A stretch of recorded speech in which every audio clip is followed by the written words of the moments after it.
Shot ready, clap அடி, start camera action இப்படிலாம் சொன்னதுக்கு அப்புறம் எப்படி சினிமாவில் நடிக்கிறாரோ அந்த மாதிரி ஸ்டேஜுக்கு வராரு, நடிக்கிறாரு, அவர் பாட்டுக்கு போயிடுறாரு அப்படின்னு சொல்லி அணில் கட்சி தலைவரை திமுக எம்எல்ஏ எழிலன் அவர்கள் விமர்சனம் பண்ணியிருக்காரு. ஆமா, அவர் சொல்றது உண்மைதான். ஒரு ஸ்கிரிப்டை எழுதிட்டு வர்றாரு, அதை நல்லா அலுமினிய கிளிப்பெல்லாம் போட்டு பறந்து விடாம பார்த்துக்கிறாரு.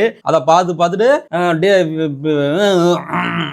அப்படிலாம் பேசுறாரு. அப்புறம் அப்படியே ஒரு வாக்கிங் போறாரு, ஒரு சீனை கிரியேட் பண்றாரு, அழுகிறாரு. நானும் ரவுடி தான் சொல்ற மாதிரி எனக்கும் ஸ்டாலினுக்கும் தான் போட்டியே அப்படிங்கிறாரு. இவர் ஹீரோவா, ஸ்டாலின் அவர்கள் வில்லனா? இதே ஸ்கிரிப்ட் தான். எல்லா மாநாடு, எல்லா கூட்டங்களையும் பாத்தீங்கன்னா இதுதான் ஸ்கிரிப்ட். திமுகவுக்கும் தாவேகாவுக்கும் தான் போட்டியே. அதுலயும் பாத்தீங்கன்னா கூத்து, விஜய்னா தமிழ்நாடா, தமிழ்நாடு தான் விஜயா. இந்த மாதிரி ஹிட்லர் வசனம், ஹிட்லர் சல்யூட் மாதிரி உறுதிமொழி எல்லாம் எடுக்கிறாங்க. அந்த ஹிட்லர் சல்யூட் மாதிரி இதே ஜெர்மனில எல்லாம் அப்படி கையை வச்சா பிடிச்சி ஜெயில போட்டுருவோம். அந்த மாதிரி கையை நீட்டிக்கிட்டு உறுதிமொழி எல்லாம் எடுக்கிறாங்க. அப்படியே ஏற்கனவே தயாரிச்ச ஸ்கிரிப்டை அப்படியே நடத்திட்டு இருக்காங்க. ஆனால் அரசியல் அப்படிங்கறது சினிமா கிடையாது. நான் முதலமைச்சர் ஆனா மக்களை வந்து சந்திப்பேன் அப்படின்லாம் சொல்லிட்டு எல்லாம் இங்க யாரும் அரசியல்ல நிலைத்திருக்க முடியாது. ஏன்னு சொன்னா அரசியல்ங்கிறது ஒரு சேவை. மக்களோட மக்களா சந்திக்கணும், மக்கள் பிரச்சனைகளுக்கு குரல் கொடுக்கணும். அது தமிழ்நாட்டை ஆளுங்கட்சியாக இருந்தாலும் சரி, இந்தியாவை ஆளுங்கட்சியாக இருந்தாலும் சரி, மக்கள் விரோத சட்டங்கள் வந்துச்சுன்னு சொன்னா எதிர்த்து குரல் கொடுக்கணும், மக்கள் பக்கத்துல நிக்கணும். ஆனால் நான் அப்படியெல்லாம் செய்ய மாட்டேன், ஒன்றிய அரசை பத்தி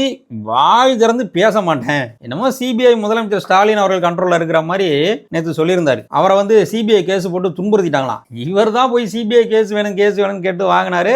அவங்களும் வாப்பா தம்பின்னு ஒரு வாரம் உட்கார வச்சு விசாரிச்சாங்க. இதெல்லாம் வந்து முதலமைச்சர் ஸ்டாலின் மேல வந்து பழிய தூக்கி போடுறாரு. அதுவும் நம்ம முதலமைச்சர் ஸ்டாலின் வந்து அந்த 41 பேர் இறந்தப்ப என்ன சொன்னாருன்னு சொன்னா, எந்த ஒரு கட்சி தலைவரும் இப்படி தொண்டர்கள் சாகிறத வந்து விரும்ப மாட்டாங்க, ரொம்ப வருத்தப்படுவாங்க. அதனால அணில் கட்சி தலைவர்லாம் ஒன்றும் குறை சொல்ல வேண்டாங்கிற மாதிரி தான் அவர் சொல்லியிருந்தாரு. ஆனால் நேற்று நடந்த மாநாட்டில் அவர் என்ன சொன்னாருன்னு சொன்னா, கரூர்ல 41 பேர் பலியானதுக்கு பழிய வந்து இவர் மேல முதலமைச்சர் ஸ்டாலின் தூக்கி போட்டாராம். ஆந்திர முதல்வர் ரேவந்த் ரெட்டி அவர்கள் ஒரு ரசிகை இறந்ததற்காக ஆந்திர நடிகர் அல்லு அர்ஜுனை தூக்கி ஒரு நாள் ஜெயிலில் வச்சார். அந்த மாதிரி எல்லாம் செய்யறதுக்கு நம்முடைய முதலமைச்சர் ஸ்டாலின் அவர்களுக்கெல்லாம் ஒன்றும் நேரம் இருக்காது.